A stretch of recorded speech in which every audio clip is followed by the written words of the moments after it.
Ya pemirsa, Anda masih menyaksikan special event untukmu Jakarta dan sekarang untukmu Syahnas. Oh iya ya, ini waktunya saya untuk kasih kesempatan warga. Ada penyanyi di sini. Coba berdiri dulu. Ya, nama siapa nama? Ini bukan penyanyi kalau yang ini ya, yang penyanyi yang sebelah sana. Baik. Halo Pak Gubernur. Iya, nama siapa? Halo Bang Foki, nama saya Anji. Nyanyi Ji. Hah? Nyanyi. Jangan di sini sebagai warga kan? Satu bait aja. Apa ya? Ayo. Apa dong, Bu? Kecepatan menjawab menentukan kemampuan berpikir. Cepat. Ya. Dan ternyata cinta. Tepuk tangan yang meriah. Menguatkan aku. Hebat Andi. Luar Udah biasa, gak usah Ji. nyanyi, udah tahu kamu penyanyi, nanya aja deh. Jadi gini, Ya.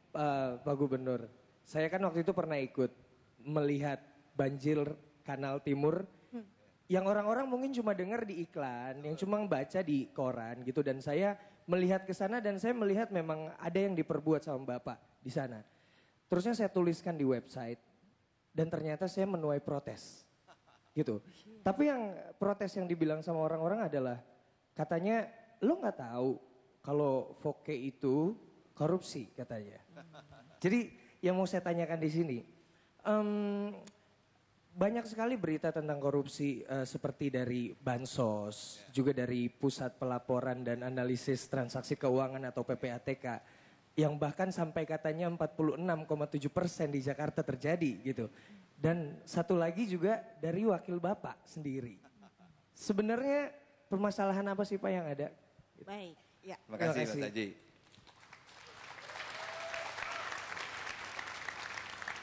Seperti halnya juga isu macet, ya.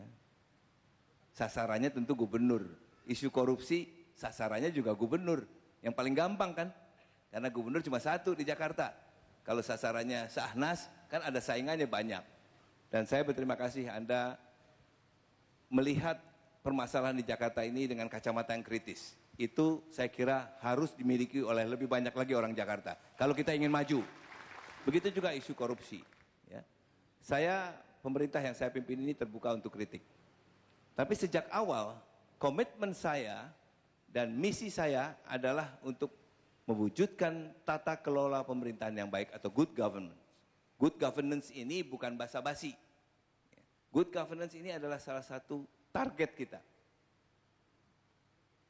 Dari sekian banyak prinsip-prinsip good governance, yang harus kita konsekuen laksanakan adalah pertama, transparansi. Kemudian yang kedua, accountability atau akuntabilitas. Ya. Dan itu saya laksanakan secara konsekuen. Jadi misalnya, seluruh proyek-proyek DKI Jakarta ini sekarang bisa diakses melalui internet. Ada proyek apa aja di Jakarta? Bahkan lebih jauh lagi, saya punya keyakinan memberantas korupsi itu tidak cukup dengan retorika. Harus ada upaya, pertama, Mas Haji ya, upaya yang keras, kerja keras. Tapi juga harus diikuti dengan kerja cerdas. Ngomel aja nggak akan selesai masalah ini. Ya. Ya. Nah yang lebih penting lagi dari kedua unsur itu, yang terakhir ini, kerja ikhlas. Jangan belum apa-apa, sedikit-sedikit pakai latar belakang pemikiran yang ngeres. Ya, ini tidak akan maju kota Jakarta. Kita kerja selalu dengan indikator, performance indicator yang jelas. Waktu saya baru mulai kerja di sini, baru menjabat gubernur, ya, keluhan mengenai korupsi itu begitu banyak. Lebih banyak dari sekarang. Sekarang juga masih banyak. Ya. Kemudian kita selesaikan dengan membangun sistem tadi, sistem yang jelas, yang terukur, ya. Dulu waktu saya ingin melaksanakan procurement, pengadaan barang kebutuhan Pemda DKI ini melalui internet, semua, di sini ada teman-teman saya nih, ya, para asosiasi supplier, kontraktor, ya, mereka semuanya protes, banyak bilang, Pak kita belum ready untuk menggunakan komputer. Akhirnya saya terpaksa bikin satu dealing room, ya. Di mana saya menyediakan peralatan 50 box. Silahkan Anda kalau mau ikut tender, ikut datang ke situ, pokoknya bawa data-data yang Anda miliki, nanti ada ahli komputernya, kemudian ada operatornya, kita selesaikan itu. Dengan cara yang seperti ini dan pendekatan dengan kepada kawan-kawan, alhamdulillah kita bisa sekarang 70% pengadaan, kurang lebih 60-70% pengadaan barang di Jakarta ini semua sudah lewat internet.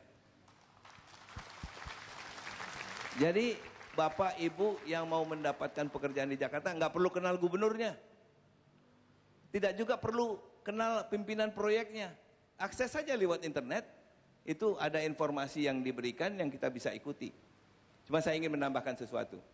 PPATK tidak pernah memberikan statement yang mengatakan bahwa pemerintah DKI Jakarta adalah terkorup se-Indonesia. Itu tidak pernah. Berarti waktu itu di berita nggak benar ya Pak? Bukan. Yang memberitakan mendengarnya keliru barangkali. Ya. Jadi atau sengaja keliru, bisa juga kan? Ya kita harus siap untuk setiap kemungkinan, ya. Bahwa penyalahgunaan arus uang itu banyak terjadi di Jakarta, barangkali itu benar. Tapi bukan di Pemda Provinsi DKI Jakarta, di Jakarta. Ya. Jadi ini koreksi yang diberikan bukan oleh saya, tapi oleh pimpinan PPATK. Baik Pak Gubernur, Baik. kalau begitu Ya. langsung saja ke pertanyaan berikut Syahnas. Jadi memang kalau Pak Gubernur sudah bicara gitu ya, memang gayanya udah dosen banget gitu ya menjelaskannya. Ya karena tidak heran selama 7 tahun menjadi dosen Fakultas Teknik Universitas Indonesia dari tahun 77 sampai 84 gitu. Side jobnya itu Apa? selain daripada berkantor di situ, itu dulu kantor saya mulai dari zaman akhir Pak Ali Sadikin sampai zaman Pak Suryadi, kantor saya adalah di sana. Iya. Pak Gubernur, ini Ibu namanya siapa? Bu Sulasmi, Ibu Sulasmi pekerjaannya apa? penjual jamu. Mbak. Jamunya enak apa enggak Bu? Ya, alhamdulillah bagi saya enak, tapi langganan saya pada nggak bosan-bosan membeli jamu saya. Tepuk tangan buat Bu Sulasmi. Ya. Senang nggak kesini? Saya diundang dari Bapak Gubernur, suatu kehormatan yang besar bagi saya, Mbak. Saya tadi juga deg-degan, ada apa ya Pak Gubernur mengundang tukang jamu. Saya kan orang awam, orang kecil gitu. Saya terima kasih banyak kepada Pak Gubernur. Yang jelas Ibu, jamu Ibu memberikan kontribusi kepada tingkat kesehatan orang Jakarta. Mudah-mudahan semakin sehat orang Jakarta. Iya, orang Jakarta semakin sehat dan semakin kuat. Pasti anaknya banyak. Nah, yang ini siapa namanya Ibu cantik? Bu Kasmiati. Kasmiati. Ibu Kasmiati. Senang nggak ketemu sama Pak Gubernur? Senang banget nih baru saya ketemu sama Pak. Alhamdulillah, kumisnya beneran ya Bu ya? Alhamdulillah.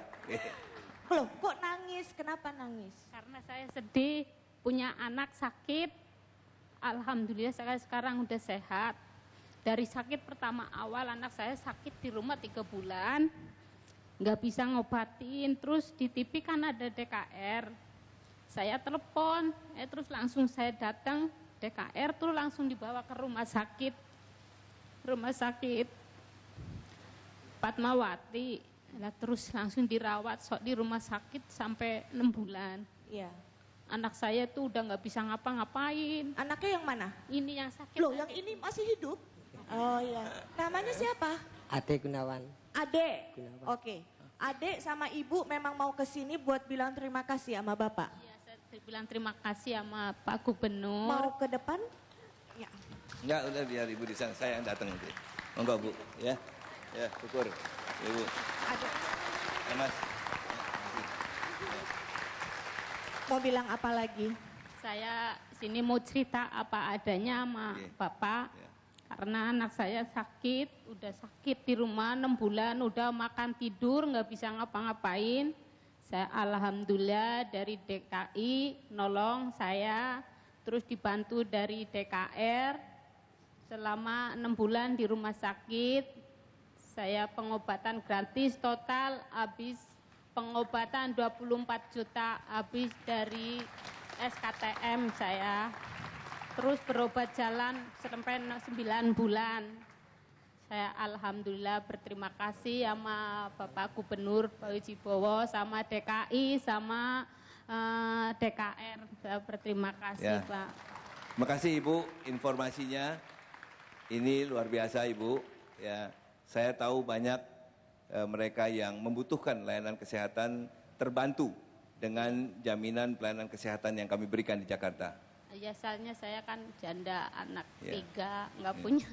Ya betul Bu. Ya, banyak yang barangkali nasibnya tidak jauh berbeda seperti Ibu. Iya. Dan untuk itulah kami memberikan jaminan pelayanan kesehatan ini. Sekarang tidak ada lagi GAKIN dan SKTM, semuanya sudah dilebur menjadi jaminan pelayanan kesehatan. Dan kami memberikan jaminan pelayanan kesehatan gratis ini untuk semua yang miskin, tanpa pandang bulu. Karena kita ingin tugas saya, dan maksud tujuan saya memimpin pemerintahan ini adalah untuk memberikan kesejahteraan yang semakin baik untuk seluruh warga Jakarta tanpa diskriminasi dan tanpa kecuali.